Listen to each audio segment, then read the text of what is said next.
The hot afternoon Michael Curtis served Isabella with divorce papers outside St. Mary's Hospital. He had no idea his wife had just inherited $80 million from her estranged grandmother in Monaco, a woman he'd convinced her to ignore for years because family drama wasn't worth the hassle.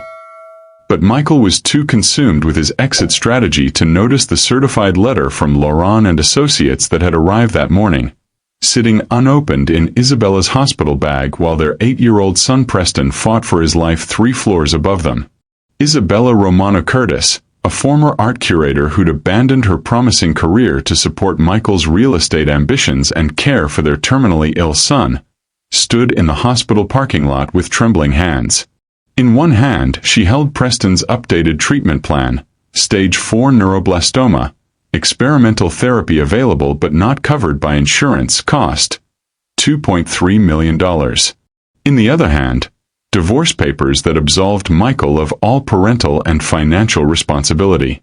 Michael's leased BMW idled behind him, engine purring with false promise, while Alice Stone sat in the passenger seat, the sleek corporate attorney who'd been helping with contracts for the past 8 months. Alice wore designer sunglasses that cost more than Preston's weekly medication, her manicured hand resting possessively on the dashboard of the car Isabella's teaching salary had helped Michael afford when he was still a struggling agent. But what would happen when Michael discovered what he'd just thrown away? How would the man who abandoned his dying son react when the woman he discarded for poverty became worth more than everything Alice Stone could ever offer? And what would Isabella do when the husband who called her a failure stood before her, realizing his mistress's supposed fortune was nothing compared to the empire his ex-wife now controlled? But before we reveal how Isabella's quiet revenge unfolded, you need to understand exactly how she got here, and why Michael's betrayal was about to become the biggest mistake of his life. Keep watching. Take just 1 second to let me know where you're watching from in the comments. Subscribe and sit tight because the best is yet to come. Isabella's fingers trembled as she stared at the divorce papers, her vision blurring in the harsh afternoon sunlight. Preston's medical chart felt impossibly heavy in her other hand. 23 pages documenting 3 years of suffering, all leading to this moment. Stage 4 neuroblastoma. The words had become a mantra she whispered in hospital hallways, a prayer she breathed into Preston's hair during chemotherapy sessions, a sentence that had slowly drained the color from her son's world. The diagnosis had come 3 years ago, the same month Isabella's art career had been gaining real momentum.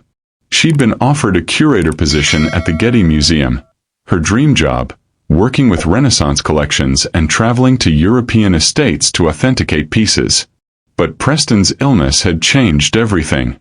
She'd turned down the Getty, pivoted to part-time consulting work, whatever allowed her to be at St. Mary's Hospital when Preston needed her, which was always.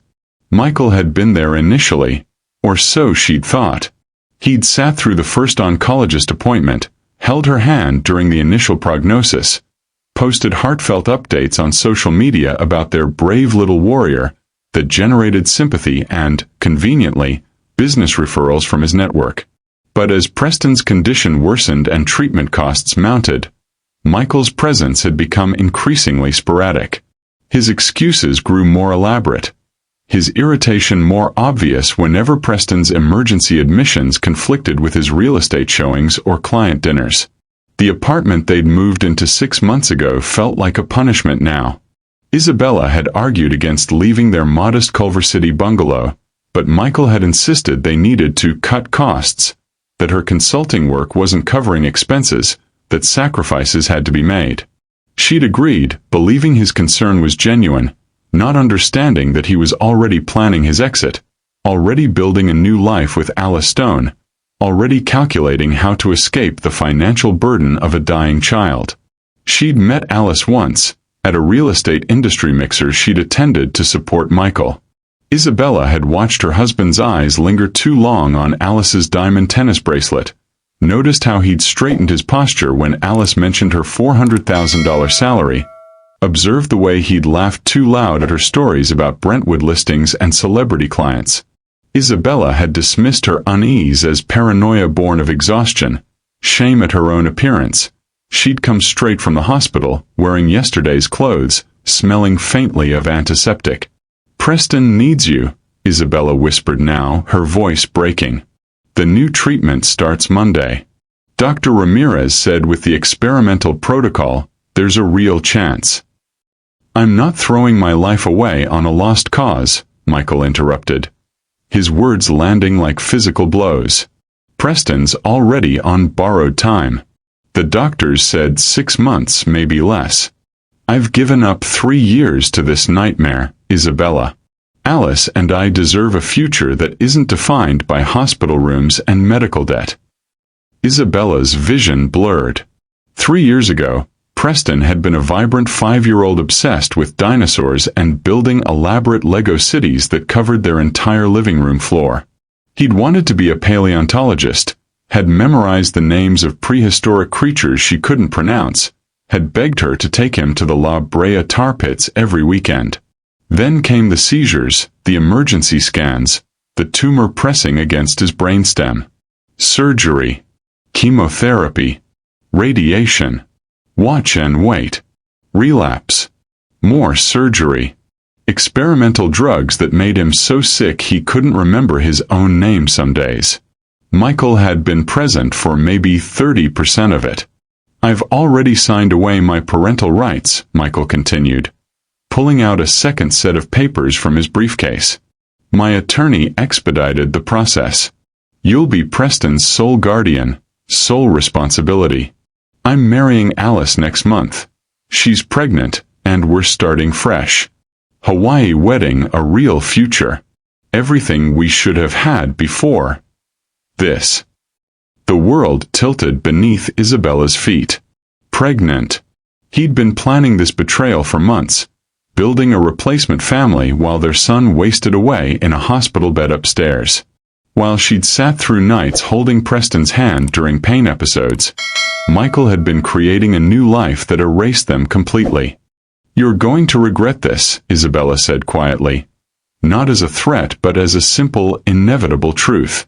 Michael laughed, a cruel sound that echoed across the parking lot. "Regret leaving poverty and hopelessness for a woman who actually has something to offer?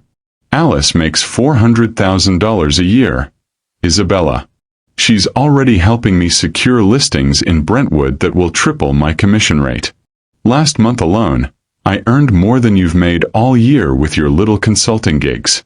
I'm finally becoming the man I was meant to be, not some charity case tied to a dying kid and a failed curator." The cruelty of his words struck deeper than Isabella thought possible. She'd sold her grandmother's entire antique jewelry collection, pieces that had been in the Romano family for generations, to help Michael open his first real estate office 7 years ago. She'd used her art world connections, introduced him to wealthy collectors who became his first major clients, networked tirelessly at gallery openings and museum fundraisers to build his reputation. She'd sacrificed her own career advancement, her Getty dreams, her professional identity, all to support his ambitions. And now he stood in this parking lot, beside a car she'd helped him afford, calling her a failure. "Sign the papers, Isabella. Don't make this harder than it has to be." He didn't wait for her response. He simply got into the BMW, Alice's hand immediately reaching for his, and drove away. The late afternoon sun glinted off the car's hood as it disappeared around the corner, leaving Isabella standing alone in the parking lot with unsigned divorce papers, a $2.3 million treatment plan she couldn't afford, and a dying son 3 floors above her. She should have crumbled. Should have fallen to her knees in this hospital parking lot and surrendered to the impossibility of her situation. A single mother with no steady income, a terminally ill child, and a man who just legally erased himself from their lives while starting a new family with someone else. Instead, Isabella walked back inside. She rode the elevator to the pediatric oncology ward, her mind strangely quiet, almost detached. She showed her ID to the nurses' station, received their sympathetic nods. They all knew Michael had stopped coming, could probably guess what had just happened downstairs. She entered Preston's room, where he slept fitfully, his small body dwarfed by machines monitoring every heartbeat, every breath, every sign that he was still fighting. Isabella kissed his fevered forehead, smoothed his thin hair, adjusted his blanket. Then she sat in the chair beside his bed and reached into her hospital bag for the bottle of water she'd bought that morning. A lifetime ago, before Michael had destroyed their family in a parking lot.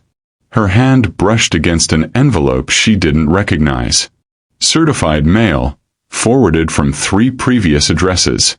Heavy cream stationery with gold embossing. Laurent and Associates, Advocates and Not Aries, Monaco. She turned it over, saw the wax seal already broken. The forwarding service must have opened it for inspection. With trembling hands, Isabella pulled out the letter. Dear Madam Isabella Romano Curtis, it is with deep regret that we inform you of the passing of Contessa Bianca Romano, your maternal grandmother, on March 15th, as the sole heir named in her last will and testament. Isabella read the words once, twice, 3 times, unable to process what she was seeing. Her grandmother, Contessa Bianca Romano, the wealthy Italian aristocrat Isabella's American father had estranged himself from over inheritance disputes decades ago, had died 3 months ago. And she'd left everything to Isabella. 73 million euros in various holdings. Properties in Monaco and Lake Como. A vineyard in Tuscany. A prestigious art collection currently housed at the Musée d'Art Moderne in Nice. Converted to dollars, the inheritance was worth approximately $80 million. The letter had been sent 8 weeks ago, but in the chaos of Preston's declining health and their apartment moves, it had been forwarded 3 times before finally reaching her. The Contessa's attorneys had been trying to contact Isabella for months. There were legal formalities, signature requirements, immediate decisions needed about liquidating certain assets. But Isabella had been unreachable, drowning in hospital vigils and Preston's suffering, while $80 million sat waiting in Monaco for her to claim it. Isabella sat in the quiet hospital room, the letter trembling in her hands, and read it again. Her grandmother, the formidable woman Michael had called, that difficult old woman who cut off your father over some petty slight, had remembered her, had left her everything. The same grandmother Michael had convinced her not to visit during those final years, claiming international travel was too expensive, too complicated, not worth the emotional turmoil of reopening old family wounds. Now Isabella understood why Michael had been so insistent. He'd wanted her isolated, dependent, convinced of her own worthlessness. He'd needed her to believe that her family was toxic, her career was failing, her life was defined by poverty and struggle. Because a woman who knew her worth couldn't be controlled. Isabella could have called Michael immediately. Could have stopped him from filing those divorce papers, from marrying Alice, from making the catastrophic mistake that would haunt him for the rest of his life. She could have told him about the inheritance, watched him come crawling back with apologies and explanations, begging for another chance. But as she sat there watching Preston sleep, her son, the child Michael had just legally abandoned, something cold and crystalline hardened in Isabella's chest. Michael had shown her exactly who he was. A man who would abandon his dying child for money and status didn't deserve rescue. He deserved consequences. Isabella pulled out her phone. But instead of calling her husband, she dialed the number printed at the top of the letter from Monaco. Laurent and Associates. Good evening. A cultured voice answered in French-accented English. Yes, this is Isabella Romano Curtis, she said, her voice steady despite everything. I'm calling about the Contessa Bianca Romano estate. I'm ready to begin the inheritance process. As Isabella spoke with François Laurent about the properties, the art collection, the immediate liquidity she could access, Preston stirred in his sleep. His hand reached for hers instinctively, the way it had 1,000 times before. She held it gently, feeling his pulse beneath her fingers, steady and strong despite everything. By the time she ended the call 40 minutes later, Isabella had made several decisions. She would wire $2.5 million to St. Mary's Hospital by Monday morning. Enough for Preston's experimental treatment and a year of follow-up care. She would retain Benjamin Cross, the attorney Francois had recommended, to handle her divorce with surgical precision. And she would ensure that Michael Curtis received exactly what he'd asked for.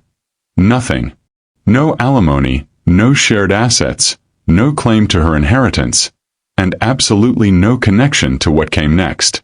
The man who'd abandoned his son for money would discover, too late, that his wife had possessed more wealth than he'd ever see in his lifetime. And he'd thrown it all away for the illusion of success that was already crumbling around him. Isabella looked at her son, sleeping peacefully now, and made a silent promise. She would save Preston. She would build a legacy in her grandmother's name. And she would never ever let Michael Curtis profit from the family he'd discarded like a bad investment. Outside the hospital window, the sun was setting over Los Angeles, painting the sky in shades of gold and crimson. A new day was ending. But for Isabella Romano Curtis, something else was just beginning. The next morning, Isabella sat in Preston's hospital room with her phone pressed to her ear, listening to Francois Laurent's refined French accent explain the full scope of what her grandmother had left behind. The primary residence is a villa overlooking the Mediterranean in Monaco, Francois said. His voice warmed despite the clinical nature of the conversation. 4 bedrooms, private terrace, recently appraised at €8.2 million. There is also the Lake Como estate, your grandmother's summer retreat, and a working vineyard in Tuscany that produces approximately 50,000 bottles annually. Isabella's hand trembled as she took notes on the back of Preston's medication schedule. Numbers that would have seemed impossible yesterday now represented her new reality. The art collection alone is valued at $12 million, Francois continued. Currently housed at the Musée d'Art Moderne in Nice under special arrangement. Your grandmother was quite the collector. Renaissance pieces, mostly. I believe you share her passion for art history, non? I used to, Isabella whispered, glancing at Preston's sleeping form. Before. Yes, Monsieur Laurent mentioned in his notes that you had to abandon your curator position. Your grandmother knew this. She spoke of you often, Madame Curtis. She deeply regretted the estrangement with your father, but she never forgot you. In her final months, she tried to contact you directly, but... The apartment moves, Isabella said, understanding flooding through her. We downsized twice in the past year. The mail must have been lost in forwarding. 3 times, the letter was redirected before finally reaching you, Francois confirmed. But what matters is that you have it now. The inheritance is ironclad, willed specifically to you, with no contingencies. Your father's estrangement has no bearing on your claim. Everything is yours, madam. You need only sign the papers, and we can begin the transfer process immediately. Isabella looked at her son, at the machines keeping him alive, at the future she'd thought was slipping away. How quickly can funds be made available? My son needs treatment that costs $2.3 million, and it needs to start Monday. Consider it done, Francois said without hesitation. I'll have €2.5 million transferred to St. Mary's Hospital within 24 hours. For Preston, yes? Your grandmother would have wanted this. Isabella's eyes burned with tears she refused to shed. Thank you. One more thing, madam, Francois added, his tone careful. Given your domestic situation, I would strongly recommend retaining American legal counsel immediately. Divorce proceedings in California can be complicated, and with this inheritance, you'll want ironclad protection. I already have someone in mind, Isabella lied, though by the end of the day, she wouldn't be lying anymore. 48 hours later, Isabella sat in an office that radiated power and money. Benjamin Cross's law firm occupied the entire 42nd floor of a downtown Los Angeles high-rise, with floor-to-ceiling windows overlooking the city. The reception area alone probably cost more than Isabella's entire annual consulting income. Benjamin Cross himself was exactly what Francois had promised. Mid-50s, silver-haired, impeccably tailored suit, and a reputation for destroying opposing counsel with surgical precision. He'd made his name representing celebrity divorces where millions were at stake. His retainer alone was $50,000. "Mrs. Romano Curtis," he said, gesturing to the chair across from his massive desk. "Francois Laurent speaks very highly of you. I understand you've recently inherited a substantial estate and need representation in an ongoing divorce proceeding." "The divorce isn't ongoing," Isabella said, her voice steadier than she felt. "My husband filed 2 days ago. I need you to help me finalize it. Quickly." Benjamin's eyebrows rose slightly. "Most of my clients come to me wanting to fight their divorces, not expedite them. Especially when there's $80 million at stake." "I don't want to fight," Isabella said firmly. "I want him to have exactly what he asked for. Nothing." Benjamin leaned back in his chair, studying her with the intensity of a man who'd built his career reading people. "California is a community property state, Mrs. Curtis. Anything acquired during the marriage is typically split 50-50. With your inheritance." "The inheritance was willed to me specifically after our separation date," Isabella interrupted. "I've already confirmed the timeline with Francois. My husband left me 3 days ago. My grandmother died 3 months ago, but I only received notification after he filed for divorce. Legally, he has no claim." "Clever," Benjamin said with something like approval. "But he could still argue." "He won't," Isabella said, "because he doesn't know about it yet. And I want the divorce finalized before he finds out." Benjamin was quiet for a moment, his fingers steepled beneath his chin. "You want to let him walk away thinking he's won." "I want him to have exactly what he asked for," Isabella repeated. "No alimony. No property division. No financial support. He's already signed away his parental rights to our son. I want nothing from Michael Curtis except my freedom and his permanent removal from our lives." "And when he inevitably discovers what he's walked away from?" "Then we make sure the timeline is so thoroughly documented that no court in California would even consider his appeal," Isabella said, her voice hard. "Can you do that?"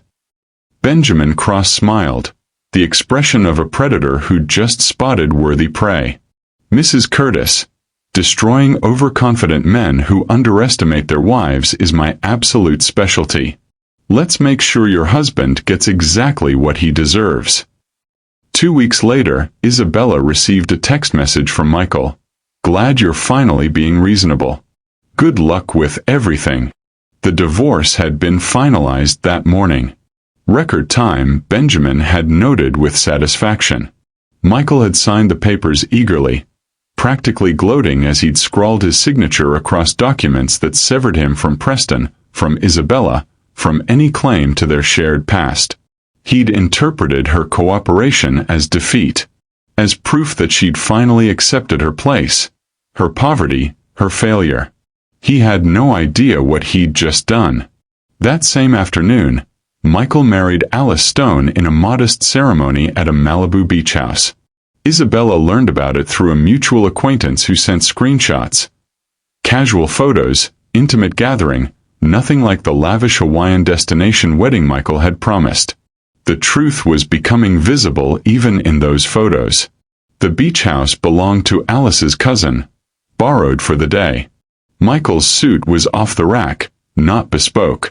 The guest list was small, conspicuously lacking the influential contacts he'd bragged about.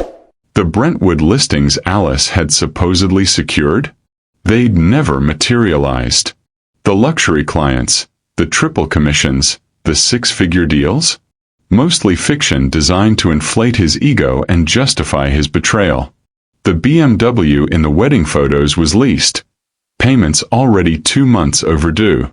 Alice herself looked beautiful but strained, one hand resting on her barely visible baby bump, the other clutching Michael's arm with something that looked less like love and more like grim determination.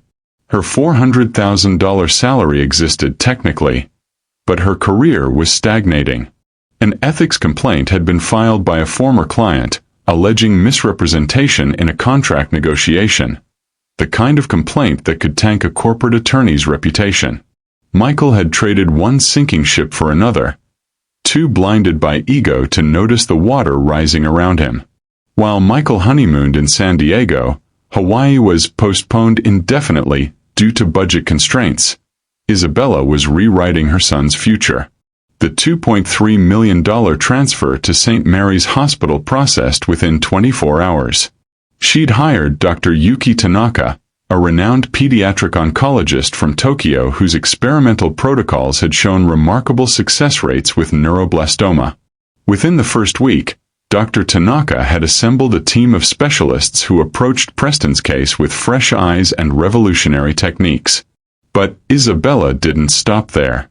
She established the Preston Curtis Foundation for Pediatric Cancer Research with an initial endowment of $15 million. The foundation would fund clinical trials, support families facing catastrophic medical costs, and partner with children's hospitals nationwide to make experimental treatments accessible.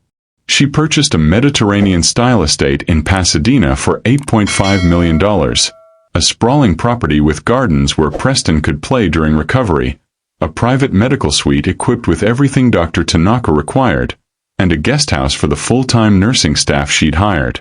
Isabella reconnected with her art world contacts, but this time not for Michael's benefit.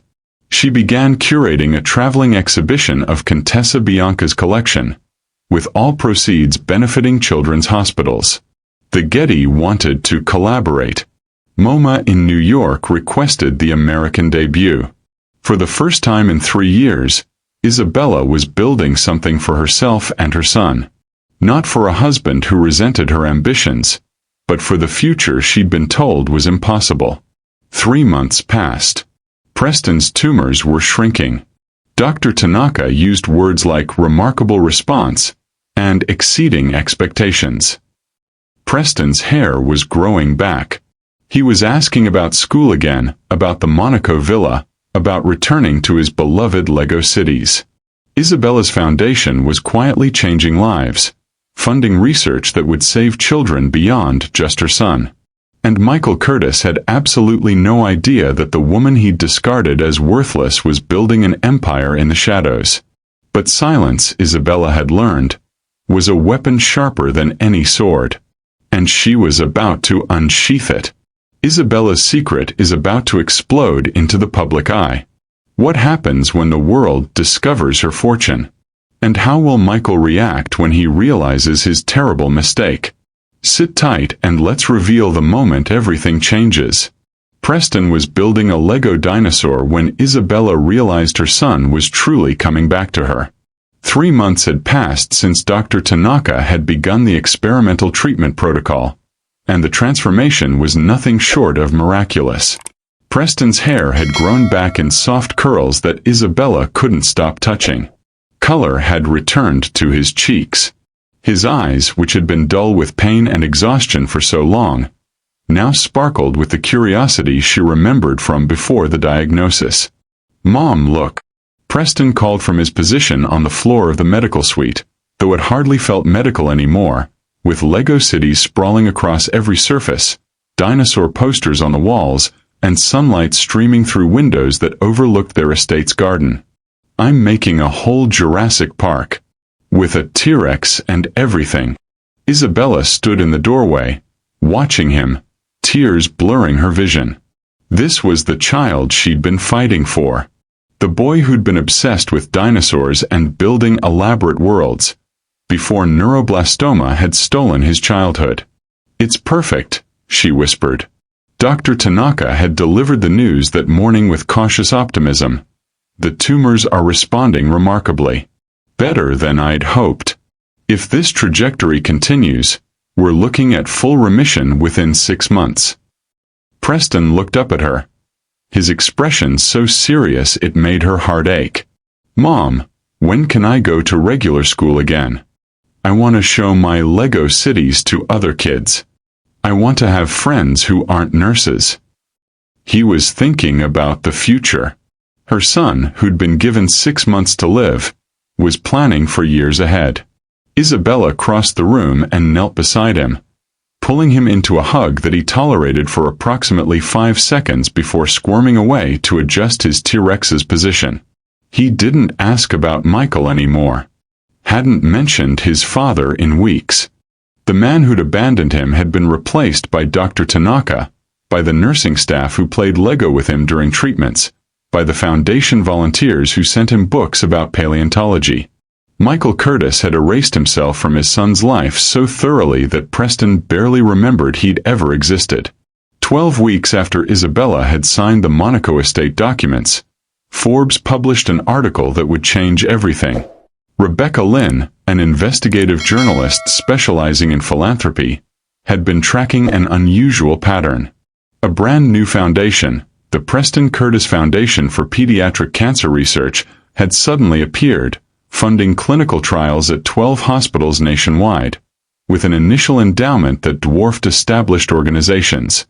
Rebecca had traced the funding back to Isabella, then to Monaco, then to Contessa Bianca Romano's €73 million estate. The article dropped on a Tuesday morning with a headline designed to go viral: "The Invisible Philanthropist. How Isabella Curtis built a $50 million cancer research foundation overnight." The piece was beautifully written, tastefully detailed. It chronicled Contessa Bianca's aristocratic lineage, her estrangement from Isabella's father, and her decision to leave everything to the granddaughter she'd never stopped loving. It detailed the art collection, the properties in Monaco and Lake Como, the Tuscan vineyard. But what made the article truly powerful was Isabella's personal story. Rebecca had interviewed hospital staff at St. Mary's, who spoke with reverence about the woman who'd spent 3 years living in hospital rooms, working on her laptop during chemotherapy sessions, never leaving her son's side even as her husband disappeared. Dr. Yuki Tanaka provided a quote that would be repeated across social media. "Isabella Curtis is saving children's lives across the nation. Her foundation is funding research that will change the landscape of pediatric oncology. She's not just a philanthropist. She's a mother who refused to accept that her son's death was inevitable." The photos accompanying the article showed Isabella at a charity gala, elegant in a navy gown, confident and composed. Another showed her cutting a ribbon at a new research facility. A third captured her with Preston in the estate garden, though his face was turned away from the camera, protecting his privacy. But it was the sidebar that would detonate Michael Curtis's world. "Where is Michael Curtis?" the subheading asked. The section was brief but devastating. It noted that Isabella's ex-husband had signed away his parental rights to Preston 3 months earlier, citing the burden of medical costs. That he'd left Isabella when she was drowning in medical debt and caring for a terminally ill child alone. That he'd recently married corporate attorney Alice Stone. The timeline was laid out with brutal clarity. Divorce filed, inheritance received, divorce finalized. All within 2 weeks. The article went viral within an hour. CNN picked it up for their afternoon broadcast. Good Morning America scheduled Isabella for an interview. Entertainment Tonight ran a segment. Twitter exploded with the hashtag Invisible Philanthropist, with thousands of people praising Isabella's grace and condemning the husband who'd abandoned her at her lowest point. Michael was scrolling through Twitter during his lunch break when he saw Isabella's name trending. He was sitting in his struggling real estate office, a cramped space above a dry cleaner in Sherman Oaks, nothing like the prestigious firm he'd imagined when Alice had promised him Brentwood connections. His last commission had been 3 months ago. He was behind on the BMW payments. The Hawaii wedding he'd promised Alice had been replaced by a weekend in San Diego that they'd fought about the entire time. But none of that mattered now, because Isabella's face was on his phone screen. The Forbes article headline seemed impossible. He read it once, twice, 3 times, his face draining of color. $80 million. Monaco inheritance. Aristocratic grandmother. Preston Curtis Foundation. Mediterranean estate in Pasadena. Photos of Isabella looking elegant and confident, cutting ribbons, shaking hands with celebrities. His ex-wife, the woman he'd discarded as worthless, was being celebrated as a visionary philanthropist. "Holy shit," his colleague Marcus said, leaning over Michael's shoulder. "Isn't that your ex-wife?" Michael's hands were shaking. He couldn't speak. "Says here she inherited right after you divorced," Marcus continued, reading over his shoulder. 73 million euros. That's like... Man, that's rough. Tough break. Same day, Michael's mind was screaming. She inherited the same day I left. He stumbled to the bathroom, locked himself in a stall, splashed water on his face. His reflection in the mirror showed a man who'd just realized he'd made the biggest mistake of his entire life. The timing. The silence. Her cooperation with the divorce, signing away her rights to alimony, requesting nothing. She knew. Isabella had known about the inheritance when he'd stood in that hospital parking lot and called her a failure. She'd known when she signed the divorce papers. She'd known when he'd texted her, "Glad you're finally being reasonable." She'd let him walk away. Had watched him marry Alice, had allowed him to believe he'd won, all while building an empire worth more than he'd earn in 10 lifetimes. When Michael arrived home that evening, Alice was pacing their cramped Van Nuys apartment with their daughter Elena screaming in her arms.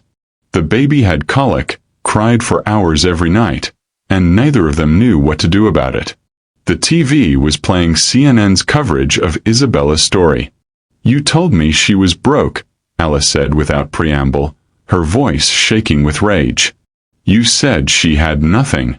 That she was drowning in debt. That leaving her was the smart financial decision." "She was," Michael stammered. "I had no idea. She inherited $80 million and you divorced her the same week?" Alice's voice rose above Elena's crying. "We're living in this dump. My career is tanking because of that ethics complaint. I'm down to $180,000 a year, not the $400,000 I thought I'd be making.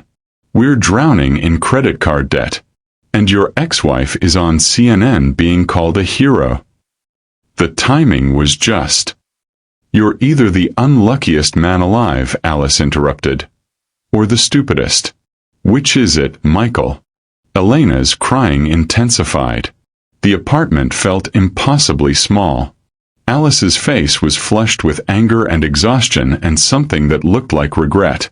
"I left my first husband for you," she said quietly. "I lied about my income because I thought you were going places.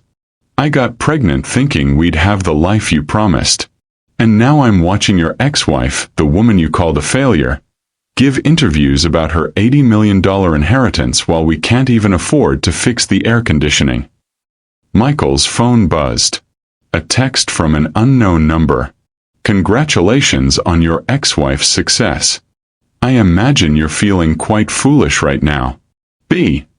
Cross, attorney at law." Below the message was a link. Michael clicked it with shaking hands. Divorce documents. Time-stamped and dated. Separation date. 3 days before inheritance notification received. Divorce finalized. 2 weeks after. Everything perfectly legal. Every timeline documented with surgical precision. The inheritance. 1 day after separation. Everything perfectly legal. Everything permanently his loss. Michael stared at the proof of his catastrophic mistake and realized Isabella hadn't just moved on. She'd strategically ensured he could never touch a penny of what he'd thrown away. She'd let him believe he was winning while she built an empire in the shadows. And now the whole world knew what he'd done. He'd abandoned his dying son and walked away from $80 million. All for a woman whose career was failing and a life built on lies. And there was nothing, absolutely nothing, he could do about it. Michael's world is crumbling. But what happens when desperation makes him do something unforgivable? And how far will Isabella go to protect what she's built? The confrontation in the next few seconds will leave you speechless. The messages started the day after the Forbes article went viral. Week 1, Day 1. Saw the Forbes article. Congratulations. Always knew you'd do great things. We should celebrate. Isabella stared at Michael's text, her finger hovering over the delete button. The audacity of pretending he'd always believed in her, when he'd called her dreams failures in their kitchen just months ago. She didn't respond. Day 3. Isabella, I know you're busy, but we should talk. Preston deserves to have his father in his life. Now he cared about Preston. Now, when their son was thriving without him. When the experimental treatments Isabella funded were working miracles. She blocked the number. Day 5. A new number. I made some mistakes, but I'm still Preston's dad. Let me be part of his recovery. Blocked again. Week 2. Day 2. Another new number. The tone had shifted. You deliberately hid this from me. You manipulated the divorce timing. That's fraud, Isabella. Isabella showed the message to Benjamin Cross, who laughed. Let him try. Every document is time-stamped. His own attorney can confirm the inheritance came after separation. Day 4. My lawyer says I can contest. California is community property. You owe me half. Benjamin sent a response from his own phone. Mr. Curtis, this is Benjamin Cross, Mrs. Curtis's attorney. Any further contact with my client will be considered harassment. All communication must go through me. And for the record, you have no legal claim to any inheritance received after your separation date. I suggest you consult competent legal counsel. Day 6. Michael's final message, all caps. Answer me. You can't just ignore me. I have rights. Isabella blocked him everywhere. Phone, email, social media. When he tried calling St. Mary's Hospital, the staff had already been instructed not to transfer any calls from Michael Curtis. He'd made his choice in that parking lot. He'd signed away his rights. And Isabella had no intention of giving him a second chance to destroy what she'd built. 2 weeks later, Isabella's phone rang with a call from David Chris, a former colleague from her art curator days who'd stayed in touch. Just thought you should know, David said carefully. Michael's license was suspended. Isabella was in her estate's garden, watching Preston play with their new golden retriever puppy. She kept her voice neutral. What happened? Misrepresented a property to desperate buyers. Told them the house had no foundation issues when there were actually major structural problems. The buyers are suing for $340,000 in damages. He can't afford a defense attorney. Isabella absorbed this information without satisfaction or sympathy. Just fact. There's more, David continued. Alice filed for separation 2 days ago. She took the baby to Phoenix to live with her parents. Her parting text to Michael is making the rounds. Someone screenshotted it. She wrote, "You gambled on the wrong woman." Twice. How is he? Isabella asked, surprising herself. Living in that Van Nuys apartment alone. Lost weight. Looks rough. His LinkedIn profile now says, "Seeking new opportunities." I saw him at a coffee shop last week. Isabella. He looked like he'd been crying. Isabella watched Preston throw a tennis ball for the puppy, heard his laughter echo across the garden. Her son was alive, thriving, thinking about the future. Michael had chosen to miss all of it. "Thank you for telling me, David," she said quietly. She felt pity, perhaps, but not responsibility. Michael had authored his own destruction, one choice at a time. She'd simply refused to save him from the consequences. 6 months after the Forbes article, Isabella was in her home office reviewing grant applications for the foundation when her estate security called. "Mrs. Curtis, there's a man at the gate. Claims it's an emergency. He says he's Preston's father." Isabella's blood ran cold. She pulled up the security camera feed on her computer. Michael stood at the gate, and he was barely recognizable. His clothes were wrinkled and stained. He hadn't shaved in days, maybe weeks. His hair was unkempt, his posture defeated. Nothing remained of the polished real estate agent who'd abandoned her in a hospital parking lot. She should have called security to remove him. Should have protected Preston from seeing this broken man who'd once been his father. But curiosity won. She needed to see what he'd become. Isabella activated the intercom. "Why are you here, Michael?" His voice cracked through the speaker. "Please. I need to see Preston. I'm his father." "You signed away your parental rights," Isabella said, her tone clinical, detached. "Legally, you're nothing to him." "I was wrong," Michael said, his words tumbling out desperately. "I was stupid and selfish.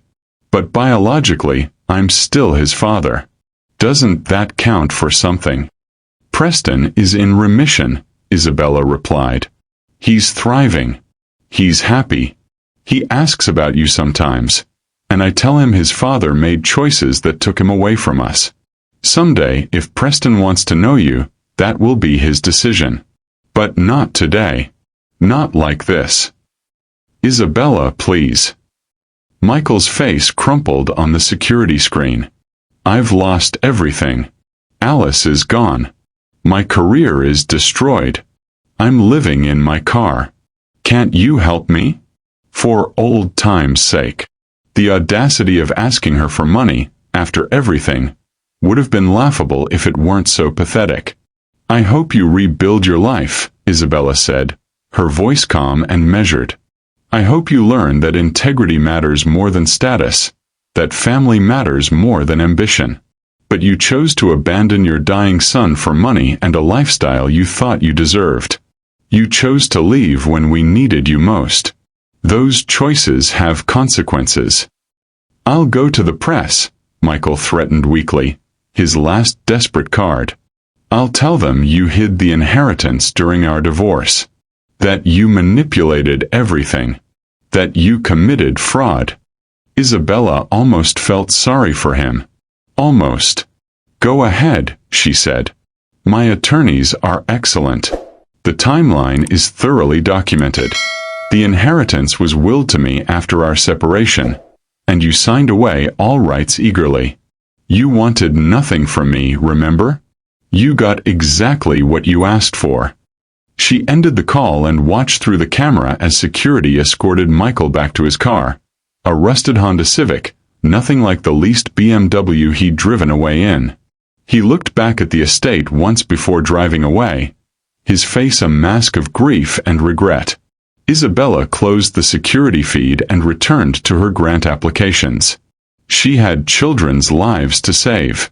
She didn't have time to mourn the man Michael could have been.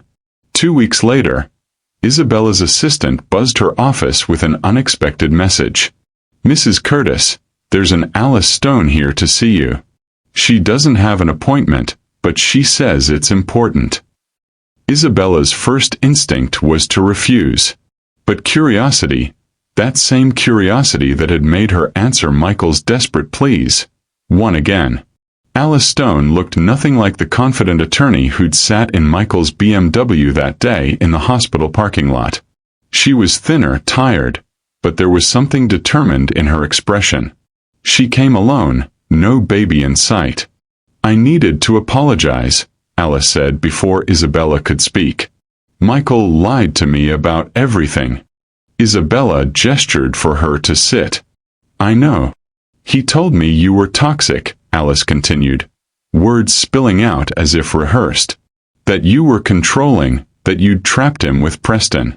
He said you'd emotionally abandoned your son, that leaving you was an act of mercy. And I believed him because I wanted to believe I was rescuing someone worth saving. Why are you here? Isabella asked, not unkindly. Because I see it now. You were the strong one all along. Alice's eyes were bright with unshed tears. I'm filing for divorce. Full custody of Elena. I'm rebuilding my career, my reputation. Moving forward. And I wanted to know, how did you do it? How did you survive him? Isabella was quiet for a moment, thinking about the answer. I stopped trying to save him and started saving myself. And my son. Alice nodded slowly, standing. Thank you for seeing me. I know I don't deserve your kindness. None of us deserve what we get, Isabella said. We just have to decide what to do with it. As Isabella watched Alice drive away, there was an unexpected moment of understanding between two women who'd both been deceived by the same man. Alice was choosing to become better. Michael was choosing to become bitter. Isabella's phone rang. Francois Laurent from Monaco. Madame Curtis, there's been a development. His voice was tight with concern. A man claiming to be your husband has contacted international press, the Daily Mail, specifically. He's alleging fraud, claiming rights to your inheritance. The story runs tomorrow morning. Isabella's hand tightened on the phone. Michael wasn't just desperate anymore. He was dangerous. And he'd just made the biggest mistake of his already ruined life. Thank you for the warning, Francois, she said, her voice steady. Please inform Benjamin Cross immediately. And prepare a full documentation package of every timeline, every signature, every proof that the inheritance came after our separation. She hung up and looked out her office window at Preston playing in the garden with his puppy, healthy and whole and thinking about the future. Michael had tried to destroy her once. He wouldn't get a second chance. Michael's about to face the full force of Isabella's power. The final sequence reveals how far a mother will go to protect her son and the legacy she's built. You won't believe how this ends. The Daily Mail article dropped at 6 a.m. London time, which meant it was still dark in Los Angeles when Isabella's phone started buzzing with alerts. Divorce fraud. American man claims ex-wife hid €73 million inheritance. The article featured an unflattering photo of Michael looking haggard and desperate, his quotes scattered throughout like accusations. She knew about the money before we divorced. She manipulated the timeline to cut me out. I have a right to see my son and share in her fortune. But the British journalist had done their homework. The article included the full timeline. Inheritance notification dated 3 days after separation. Official transfer 2 weeks after divorce finalization. Every document timestamped, every signature verified. The comments section was brutal. He abandoned his dying kid and now wants money? Disgusting. This man signed away parental rights. He has no leg to stand on. She's funding cancer research and he's trying to profit. Shameful. Within hours, American media picked up the story, but with a decidedly pro-Isabella angle. CNN requested an interview. Isabella declined. Instead, Benjamin Cross released a statement that was clinical, devastating, and perfectly timed.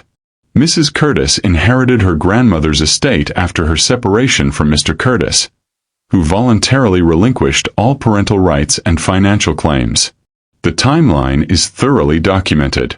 Mr. Curtis made his choices. Mrs. Curtis and her son have moved forward. The Preston Curtis Foundation has saved 47 children's lives. That is where Mrs. Curtis's focus remains. The statement included copies of Michael's signed documents, his text messages bragging about Alice's salary, his social media posts about starting his new life. Michael's reputation didn't just crumble. It disintegrated. Benjamin Cross filed a defamation suit against Michael 3 days later, seeking $5 million in damages for false public accusations. Michael couldn't afford an attorney. A public defender was assigned, an overworked junior lawyer who took one look at the documented timeline and advised Michael to settle. But Michael had nothing to settle with. The real estate board completed their review of his suspended license and recommended permanent revocation due to pattern of ethical violations. The property misrepresentation lawsuit resulted in a $340,000 judgment against him. Michael declared bankruptcy, his credit destroyed, his professional reputation in ruins. Alice's divorce was finalized. She got full custody of their daughter Elena. Michael got nothing. No visitation rights, no shared custody. Alice's attorney had documented his abandonment of Preston as evidence of his character. Even Michael's parents distanced themselves. His mother gave a brief statement to their local paper. "We're disappointed in the choices our son made. We support Isabella Curtis and what she's building in Preston's name." Michael Curtis had become a cautionary tale. The man who'd abandoned his dying child and thrown away millions in pursuit of status that never materialized.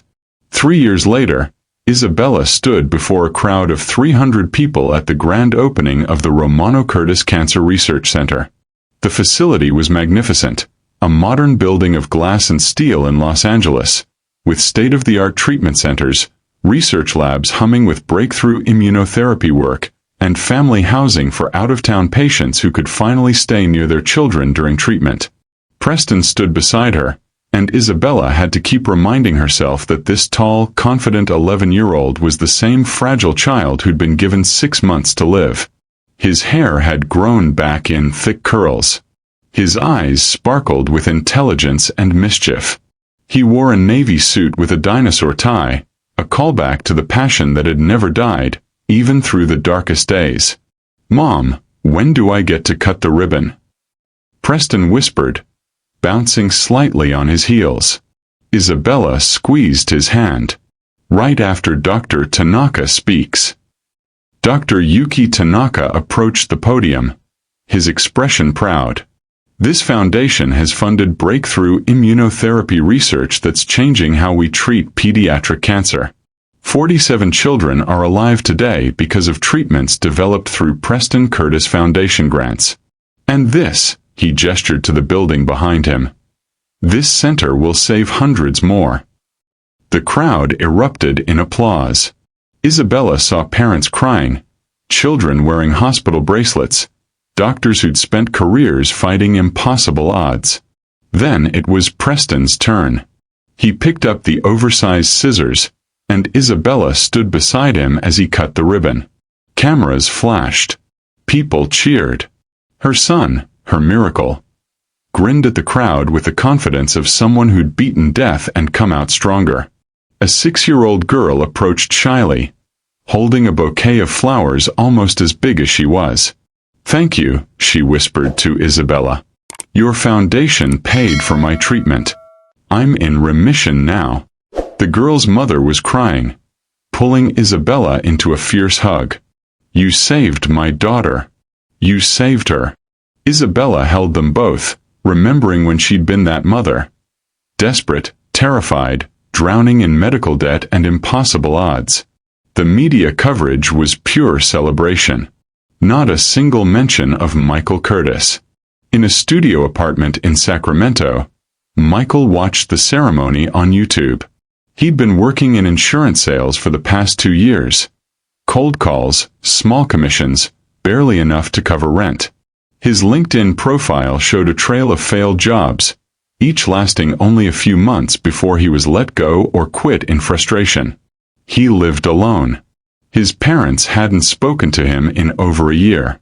Alice sent him occasional photos of Elena, more out of legal obligation than kindness. 6 months ago, he'd tried contacting Preston through social media. A simple message: "I'm so proud of you. I'm sorry for everything.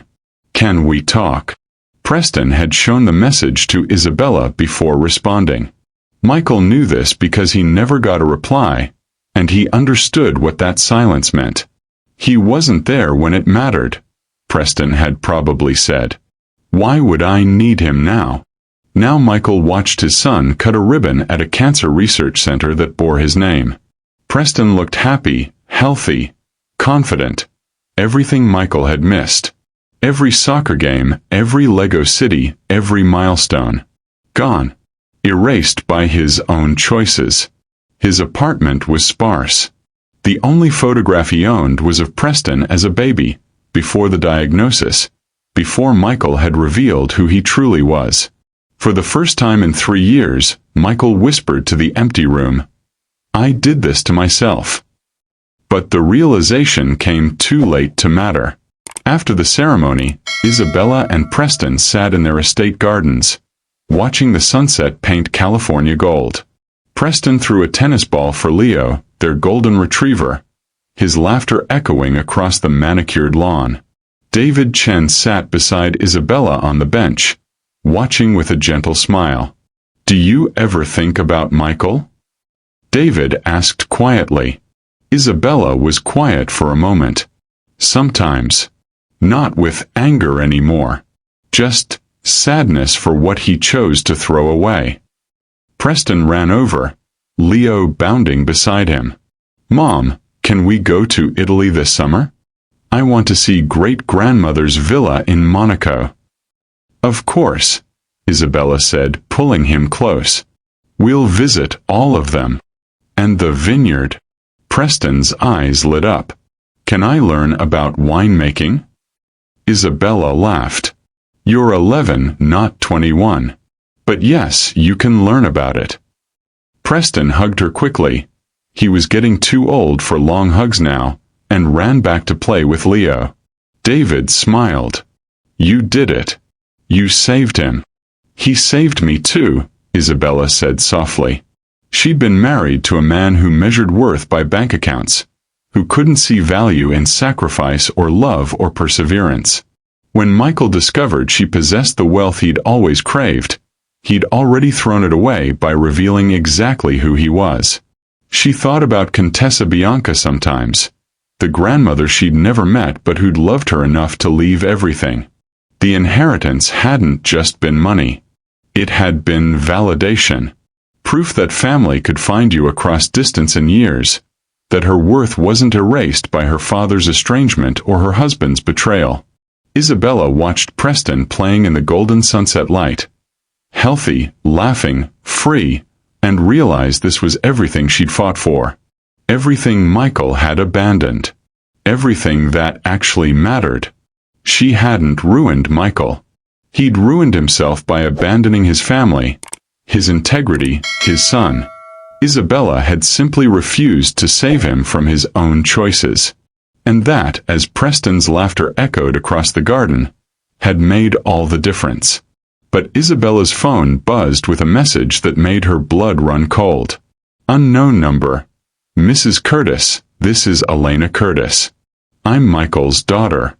I'm 13 now, and I just found out I have a brother. Can we meet? My dad won't tell me anything about him, but I need to know. Please. Isabella stared at the message, her heart pounding. Michael's daughter. Preston's half-sister. A child who had nothing to do with her father's sins, reaching out across the wreckage of Michael's choices. Preston was still playing in the garden, unaware that his world was about to shift again. Isabella's finger hovered over the reply button. Some stories, she realized, never truly end. They just transform into new chapters, with complications nobody saw coming. To be continued. What would you do in Isabella's position? Should she let Preston meet his half-sister? And what happens when the children of broken families try to build bridges their parents burned? Part 2 of this story reveals the choices Isabella must make when the past refuses to stay buried. Comment below if you want to know what happens next, and subscribe so you don't miss the continuation of this incredible journey.